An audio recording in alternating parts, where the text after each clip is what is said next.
What I wish I knew in middle school, the crazy, scary world of the dark web and how much our data really costs.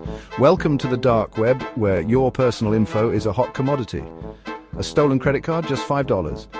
Your entire online identity, passport, social security number, bank details, can go for as low as $120.